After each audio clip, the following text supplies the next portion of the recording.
You're listening to Narrow Mind. Today is Saturday, the 29th of November, 2008. This is show number 945. We're going to be interviewing atheist Josh Singer and Sye from ProofThatGodExists.org. My name is Gene Cook, in case you're tuning in for the first time, and today we've got quite a show planned for you. We're going to have two guests on the phone lines today, and they're going to be talking to each other and talking to myself and my co-host, Jonathan. By the way, Jonathan, how are you this evening? Doing good. All right, we've also got a special time for this broadcast in case you're wondering how you missed it. Maybe you tuned into the website at 9 a.m. this morning and it wasn't playing. That's because we tried to accommodate our guest's schedule, and I'm going to be introducing him to you just a moment. So we're broadcasting live at 7 p.m. on the West Coast on this Saturday evening, and we're looking forward to talking to both of our guests. Amazing how fast the year's going. We're almost in December. I know. All right, so let's get down to business. We have a couple of guests, as I mentioned before, on the phone lines today. I'm going to introduce to you first Josh Singer, who is an atheist. Josh, welcome to the program. Hi, well, thank you, Jonathan and Gene, for having me on a special accommodation. Sorry for anybody who missed it this morning. Well, that's all right. They can always catch up through the podcast, so that's the good thing about Internet radio. Yeah. And I also have, hopefully, Sye from Canada. Sye. I'm here. The owner of Proof That God Exists. Hey, Gene, you know I'm single too, eh? Maybe you can set me up. Send those emails my way. Well, I'm not sure if I can vouch for your character, Sye. We've met. Yeah. Briefly. You know, I want you to know that doing this on a Saturday night is almost sacrilege up in Canada. You know, it's a hockey night in Canada up here. Oh, so this is true sacrifice. So yes, it is indeed. We're accommodating ourselves to the guest here. Right. For Josh. Yeah. Oh, hello, Josh, and Gene and Jonathan officially. All right, so Josh actually came by and viewed my videos.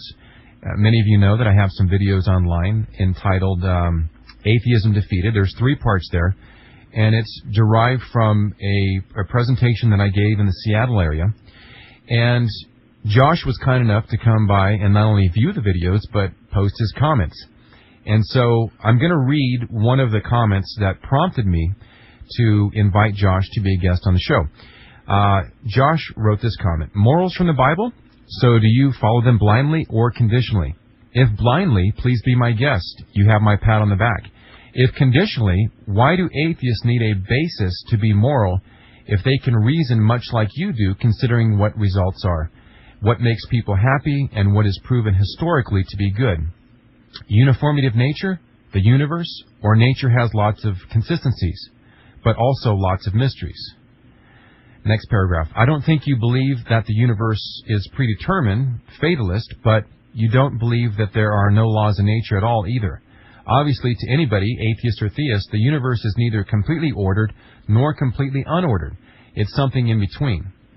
Concepts? Anybody has concepts. Atheists are no different. They have different ones and for different reasons, and they don't disagree with concepts. Human dignity? Atheists are very much for human dignity, hence the term humanism. It's theists who want to degrade human dignity by dignifying an imaginary God and bow down to invisible hocus pocus. That's not signifying human dignity. Oh, don't like this straw man? Well, I'm up for a live discussion if you like. Think for a minute. What else, other than human dignity, do we think about when talking about social contracts, considerations of others, uniqueness compared to animals? And don't be stupid enough to think that atheists believe humans are no different than animals. End quote. So that was the comment that Josh was kind enough to leave on our YouTube video. Josh, Yeah. Do you remember writing that? Yes, actually. Not word for word, but yeah. It's all coming back to you now. Yeah, how long ago did you write that, do you recall?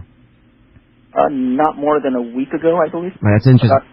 Right, because this, I believe it's from the YouTube video, the 3-part series that you uploaded. How long ago now?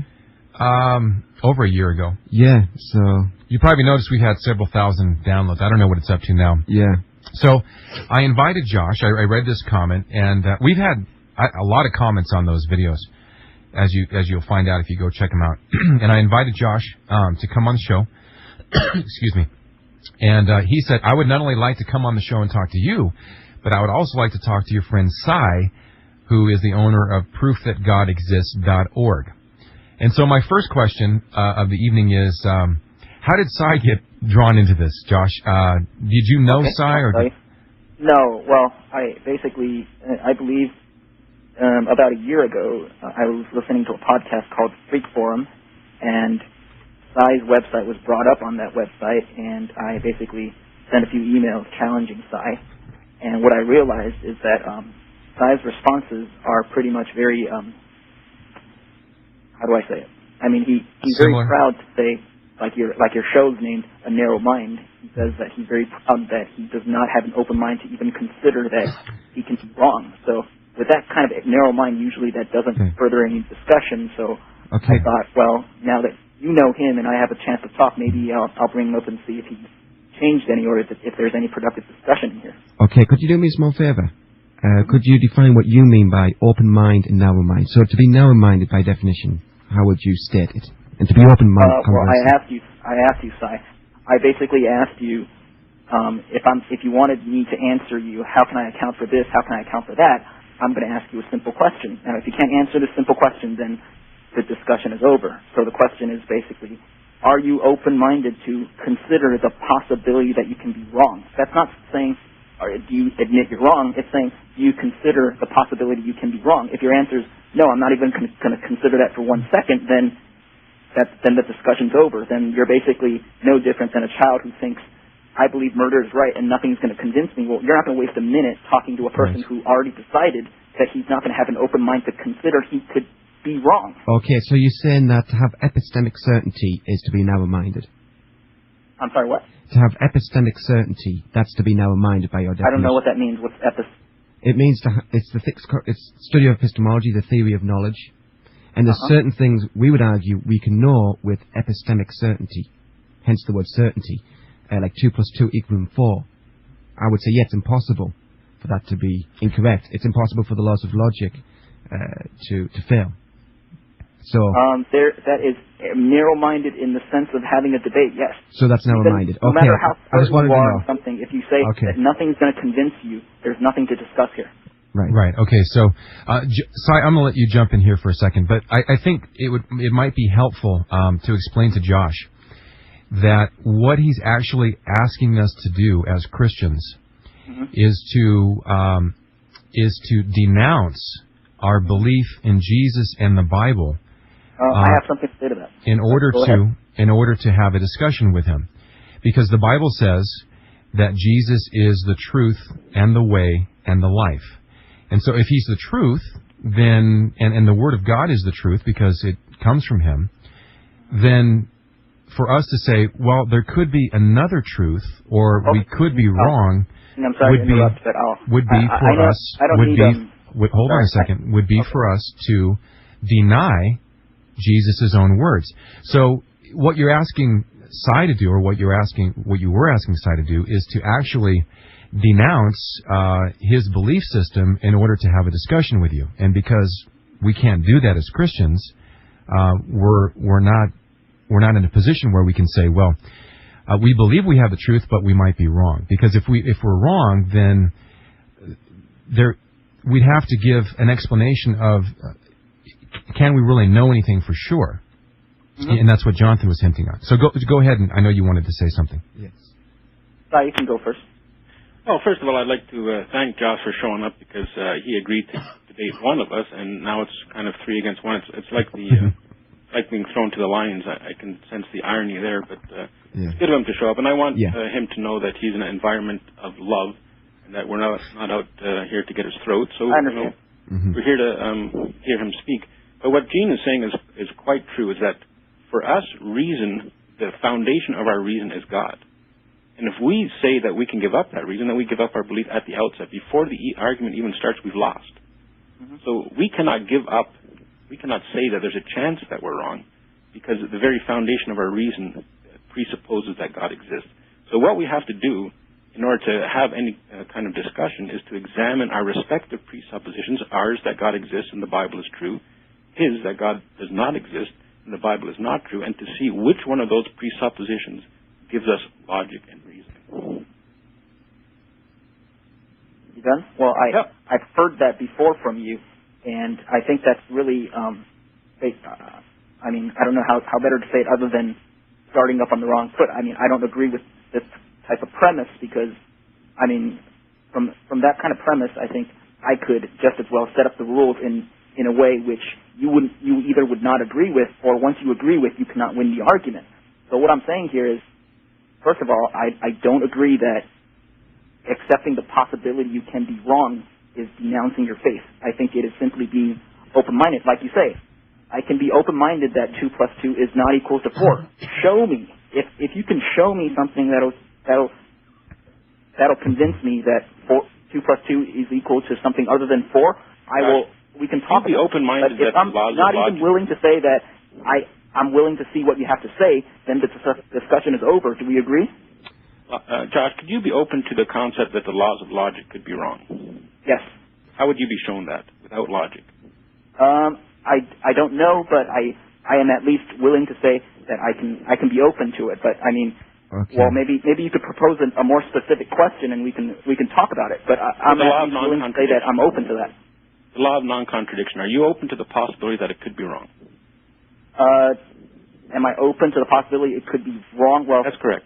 That's kind of a circular or rhetorical question. But what you're asking is basically, if I don't have the laws of logic, can we have a discussion? That's like saying, am I willing to accept the possibility that you can ask a question in a different language and I can't understand? Well, if we don't speak on the same level, if you and I can't agree on the same premise, if we don't use the same type of logic, then we don't have a discussion. So basically what you're saying is, if I have to accept the laws of logic before we have the discussion, I agree. Right. Now, if you and I don't agree on the laws of logic, that doesn't mean that I have logic or I am right. It just means you and I can't have a discussion. Do we agree? My question is, could the law of non-contradiction be wrong? Yes. And you're open to that? Yes. How would that be demonstrated? I don't know, because it's been proven to work every single time. So to have an extraordinary claim, you need extraordinary evidence. Because logic is not proven to be working in every single time. Because we have very limited observations. No, we don't. Well, why don't you just show me an example of where logic is proven wrong or proven to not work? That's not the point. I'm asking you if it's possible. No, that is the point. If you can't show me how logic can be wrong, then what is wrong with me assuming that logic has never been proven wrong? Therefore, there's no reason to accept logic can be proven wrong. But I'm still open to it. So what I'm saying here is I'm not only open, I'm asking you if you can tell me what you know, and you can't even answer that. Okay, I was going to ask you a follow-up question. What do you know with certainty then? What are you, if you will, close? Nothing. If you listen to what Josh has said so far, really, if he's going to be honest, he has to say that he can know nothing for sure. And I will answer that question. Yes, go ahead. I trust my senses, and if I don't trust my senses, then you are right. Then I don't know anything for sure. I know anything only as sure as, 1, my senses can tell me, 2, my brain can interpret it. Okay. Other than that, do you know what a mirage is? Huh? Josh, do you know what a mirage is? It's where your senses seem to communicate something to your brain that's not actually real. Uh-huh. So are your senses 100% reliable? For 99.99% of the time, yes. Okay. But I'd like to ask Josh how he knows that. How do you know that even 1% reliable? Well, hold on. I'll answer you. I know that I can trust my senses because it's helped me survive. Now, maybe I'm dead and I don't know, and maybe I'm inside the Matrix and I don't know. I'm open to that. But at least I'm willing to say that I can trust my senses, I can trust my experiences, and it's helped me survive, and it's worked for me by trusting my senses and my brain 100% of the time. Is that a bad assumption? Yes. You use your senses in order to tell you that your senses are reliable. You have something better? I'm listening. No, that's my question to you. How do you know that I don't have something better, so tell me something better and I'll listen. Okay, here's something better. Here's something better. Your creator, the one who made you, has revealed himself, which I've never seen. So you only believe in things that you've seen? No, not necessarily. But what you're saying is... Okay, so not necessarily. So you do believe in things that you don't see. You already acknowledge that you believe the laws of logic are dependable, but you've never seen the laws of logic. So you believe in all kinds of things that you don't see. I'll answer that. Go ahead. Okay. The laws of logic are not dependable in the sense. I mean, using these words really get misleading. The laws of logic are not dependable in the sense that they are God. Okay. Laws of logic are not God. They are only as dependable for the purpose of discussion